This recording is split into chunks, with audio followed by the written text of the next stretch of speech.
اپنے صحبت کی وجہ سے، اپنے فیض کی وجہ سے، اپنے تعلیمات کی وجہ سے۔ گر تمہاری شو قرین ماہیاں تا شوی چو ماہیاں در یم رواں، اور اگر تم بھی اسی طرح کے سانپ ہو، مٹی کے اثرات اپنے اندر لیے ہوئے، دنیا داری تمہارے اندر ہے، اور تم بھی مچھلیوں کی طرح کی صفات اپنے اندر لانا چاہتے ہیں، تو پھر یہ جو بڑی مچھلیاں ہیں نا، ان کے قریب ہو جاؤ، ان سے دوستی پکڑ لو، ان سے رشتہ جوڑ لو، ان کے غلام بن جاؤ، ان کی تربیت میں آ جاؤ۔ پھر یہ لوگ، تم اگر سانپ بھی ہیں تو کوئی پرواہ کی بات نہیں ہے، یہ لوگ جو باصلاحیت ہیں یہ تم کو بھی مچھلی بنا کر چھوڑ دیں گے، پھر اس کے بعد تم مچھلیوں کی طرح سمندر میں گھوم سکتے ہیں۔ ماہیان قار دریائے جلال، بحر شاہ آمختہ سحر حلال، وہ دریائے جلال کی گہرائی کی مچھلیاں ہیں۔ اہل اللہ، اہل دل جو ہیں، وہ اللہ تعالیٰ کے دریائے جلال، سمندر جو ہے اللہ کے جلال کا، اس کے اندر کی گہرائی کی مچھلیاں ہوتی ہیں، اور ان کے اندر یہ جو صلاحیت آئی ہے سانپ کو پکڑ کر مچھلی بنا دینے والی، ان کو اللہ تعالیٰ نے ایک ایسا جادو سکھایا ہے، حلال جادو، حرام والا جادو نہیں، اللہ تعالیٰ نے ایک ایسا حلال جادو ان کو سکھایا ہے کہ اس جادو کی وجہ سے یہ لوگ برے آدمی کو، خباثت نفسی رکھنے والے آدمی کو بھی اہل اللہ میں شامل کر لیتے ہیں، نیک بنا دیتے ہیں۔ بس محال از تاب ایشاں حال شد، نحس آجا رفت نیکو فال شد۔ ان کی ایسی طاقت ہے، ان کے پاس اتنی صلاحیت، اتنی طاقت اللہ تعالیٰ نے دے رکھی ہے، ان کو ایسا باتصرف اللہ تعالیٰ نے بنایا ہے کہ بہت ساری ناممکن باتیں ان کے پاس آ کے ممکن بن جاتی ہیں۔ کئی ایسے واقعات ہوتے ہیں کہ لوگ سمجھتے ہیں کہ فلاں چیز ناممکن ہے، لیکن وہ ان کے ذریعے ممکن بن جاتی ہے۔ بس محال استاد ایشاں حال شد، محال چیز بھی ان کی طاقت کی وجہ سے حال بن جاتی ہے، ریئلٹی بن جاتی ہے۔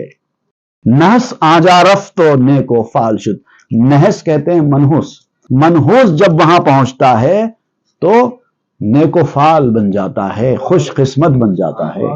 زہر آجا رفت و شکر شد یقین، وہاں زہر بھی جاتا ہے تو یقیناً شکر بن جاتا ہے۔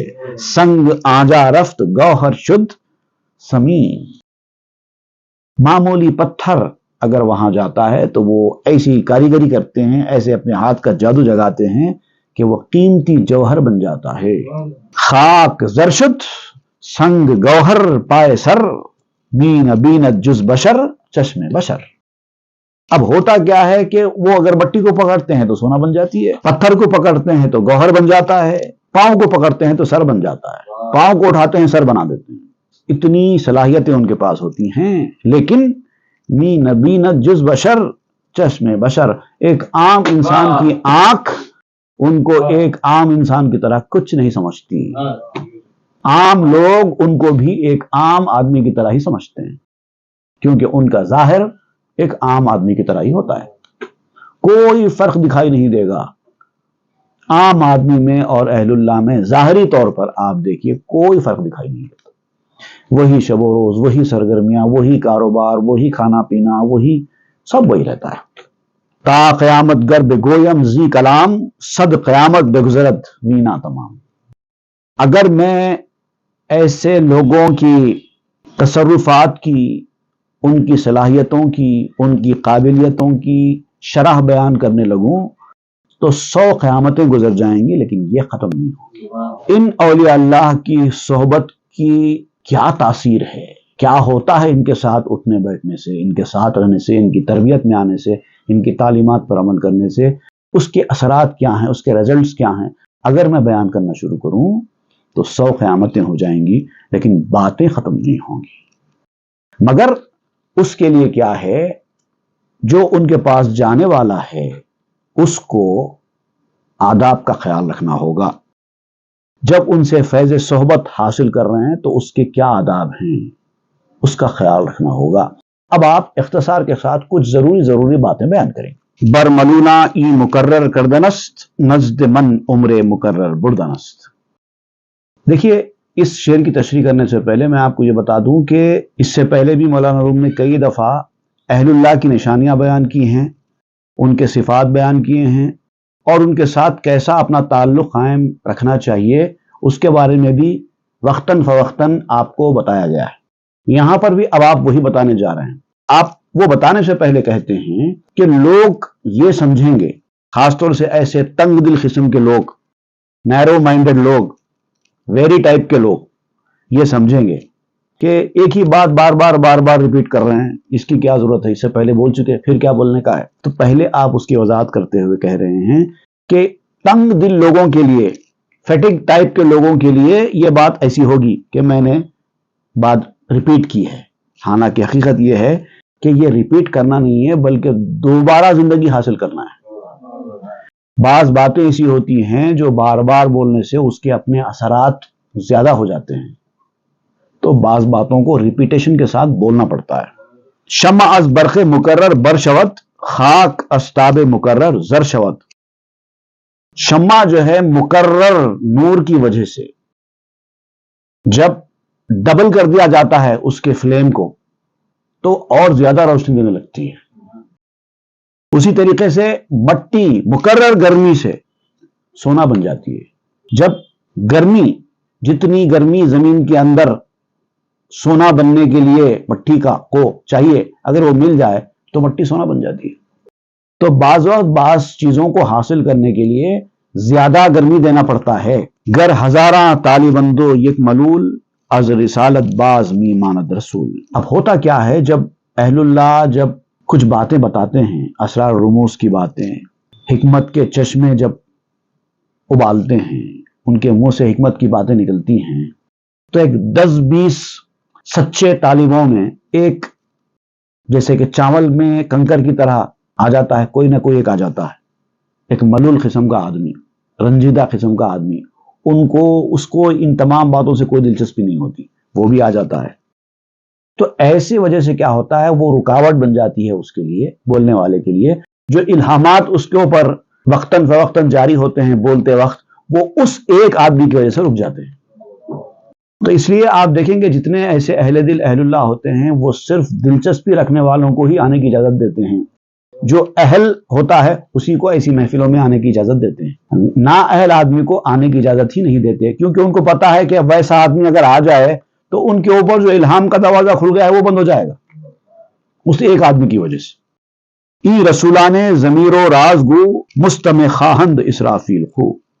یہ اصل میں دل کے رسول ہیں، جیسے رسول کے اوپر فرشتہ وحی لا کر اللہ کی طرف سے وحی دیتا ہے، تو ویسے یہ جو لوگ ہوتے ہیں ان کے اوپر فرشتہ تو نہیں آتا وحی لے کر، ان کے دل کے اوپر اللہ تعالیٰ اپنے پیغامات بھیجتا ہے، تو یہ دل کے پیغمبر ہیں، اسرار و رموز والے لوگ، اسرار بیان کرنے والے لوگ ہوتے ہیں، لیکن یہ اسی وقت پہ اپنے اسرار اور کام کی باتیں، حکمت کی باتیں بیان کرتے ہیں کہ سننے والے بھی حضرت اسرافیل علیہ السلام کی طرح ہوں تو بیان کرتے ہیں، نہیں تو نہیں بیان کرتے۔ اب اسرافیل علیہ السلام کی طرح کیوں کہہ رہے ہیں آپ؟ اس لیے کہہ رہے ہیں کہ اسرافیل علیہ السلام انتظار میں بیٹھے ہیں اللہ تعالیٰ کے حکم کے، اب حکم آیا تو میں سور پھونک دوں، اب حکم آئے تو میں سور پھونک دوں۔ تو ویسے ہی طالب کو اب حکم آئے تو میں یہ کر دوں کہ انداز میں ہونا چاہیے، تو ایسے لوگوں کو ہی یہ فیض پہنچایا جاتا ہے۔ نخوت دارند کبرے چوں شہاں، چاکری خواہند از اہل جہاں۔ اب ان لوگوں کا جو مزاج ہوتا ہے، اہل دل کا، اہل اللہ کا، اولیاء اللہ کا، جو لوگوں کو تربیت کرتے ہیں، اہل اللہ اور اللہ والے بھی دو قسم کے ہیں، ایک تو وہ جو اللہ کے راستے میں ہیں، ان کو لوگوں سے کوئی واسطہ، کوئی سروکار نہیں، لیکن یہاں جن لوگوں کا ذکر ہو رہا ہے وہ تربیت دینے والے لوگ ہیں۔ یہ لوگ ایسے نہیں ہوتے کہ جن کو لوگوں سے کوئی سروکار نہیں ہے، یہ لوگوں کے بیچ میں ہی رہتے ہیں کیونکہ لوگ ان سے استفادہ کرتے ہیں، تو ان کا مزاج الگ ہوتا ہے۔ وہ کیسے ہوتا ہے آپ بیان کرتے ہیں، نخوت دارند و کبر چوں شہاں۔ نخوت اور کبر، نخوت جو ہے اصل میں کہتے ہیں اکڑنے کو، اور کبر کہتے ہیں تکبر کو، ایروگنٹ، لیکن یہاں پر نخوت اور کبر سے الگ سینس مراد ہے۔ پہلے میں آپ کو نخوت اور کبر کے مطلب بیان کر رہا ہوں۔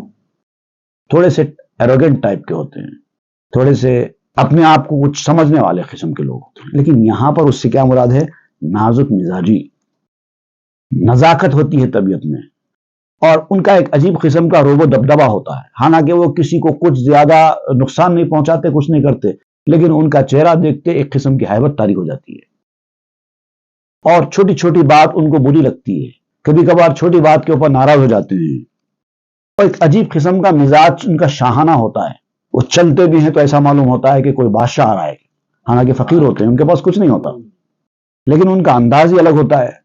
تو وہ ذکر کر رہے ہیں آپ، نخوت دارند و کبر چوشہاں، اور عجیب قسم کی خودداری ہوتی ہے، بھلے ان کے پاس کچھ نہیں ہوگا، محتاج ہوں گے، لیکن مانگنا گوارا نہیں کرتے کسی سے۔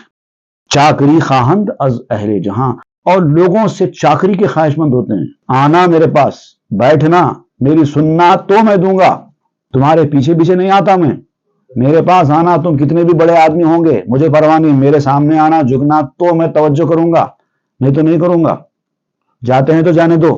یہ انداز کے ہوتے ہیں۔ نخوت دارند کبر چوشہاں، چاکری خواہند از اہل جہاں۔ اب جو ان کا فیض حاصل کرنا چاہتا ہے اس کو چاہیے کہ ان کی چاکری کرے، ان کے کام میں ہاتھ بٹائے، ان کے جوتے سیدھے کرے۔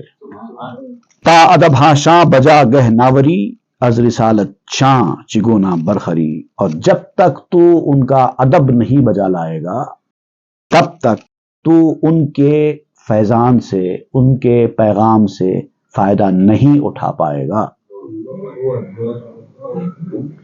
اب ادب بھی آپ یاد رکھیے تیسرے درجے میں ہیں، اس کی اتنی اہمیت بتا رہے ہیں، جبکہ ادب سے اوپر مقام ہے اطاعت کا، حکم سننے کا، حکم کی تعمیل کا مقام ادب سے بھی اونچا ہے، اور محبت کا مقام حکم کی تعمیل سے بھی اونچا ہے۔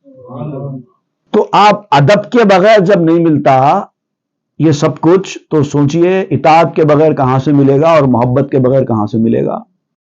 کہ رسانن دا امانت رابطو، تا نباشی پیششاں راکے دتو۔ وہ تجھے اس امانت والی دنیا میں کہاں پہنچائیں گے جب تک تو ان کے سامنے دوہرا نہ ہو جائے۔ دوہرا ہونے سے مراد جھک جانا۔ آپ کھڑے ہوں گے تو اکھیرے ہیں، جب جھک جائیں گے تو دوہرے ہو جاتے ہیں، انٹرسیکشن ٹائپ کے ہو جانا تو ملے گا۔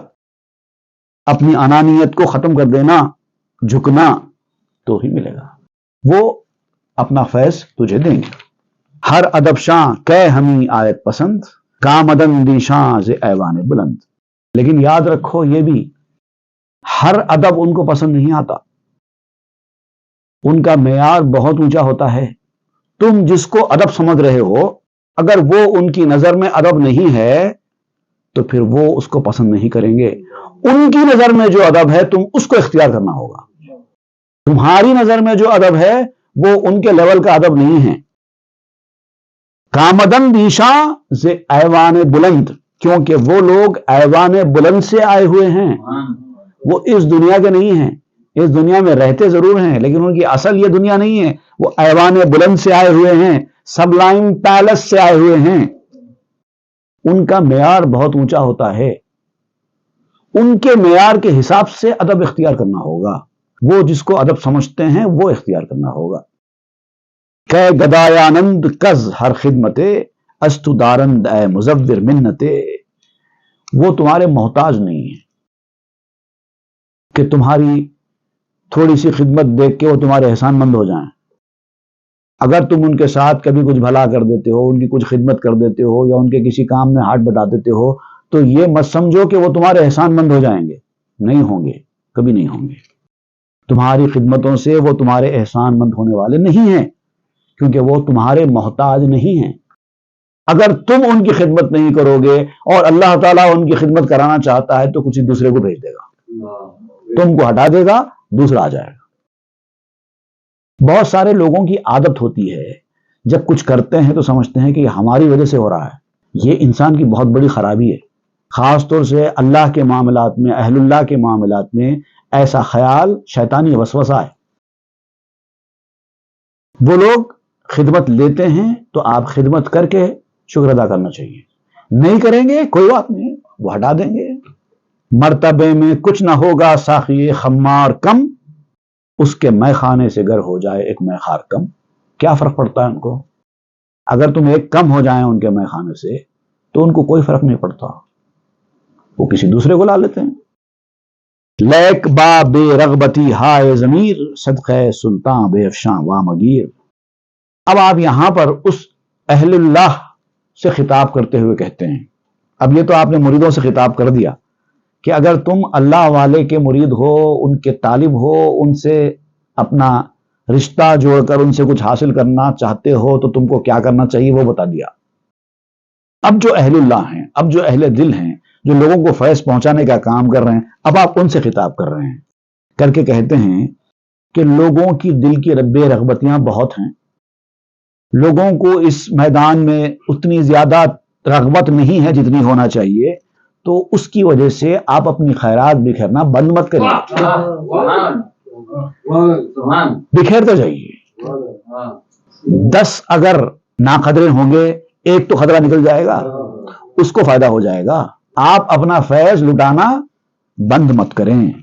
اسپ خدرا اے رسول آسماں، در ملونا من